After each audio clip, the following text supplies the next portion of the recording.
Referee no fair. ظالم ظلم.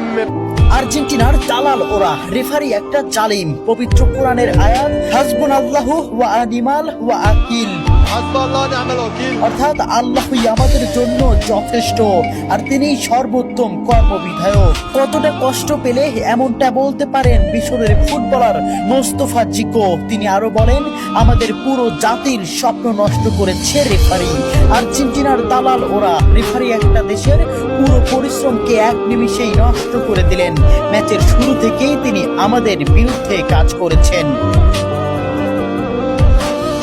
চোখের জলকে সঙ্গী করে আটালান্টার সবুজ ঘাসে পড়ে থাকেন মিশরের স্বপ্নবাজরা। 3-2 গোলে শেষ তাদের বিশ্বকাপের যাত্রা। ম্যাচে ফ্রাসোয়া ল্যাটিক্সিয়া রেফারি হিসেবে দায়িত্ব পালন করেন। মিশরের একটি গোল বাতিলের পাশাপাশি ম্যাচের শেষ মুহূর্তে মোহাম্মদ সালার একটি ট্যাকেলও এড়িয়ে যান তিনি।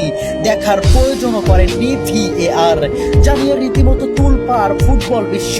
ওই কাউন্টার অ্যাটাকে গোল করে আর্জেন্টিনাকে এগিয়ে দেন অ্যানজো। শেষ পর্যন্ত মিশর হৃদয় ভাঙ্গা হারকে সঙ্গী করে মাঠ ছাড়ে।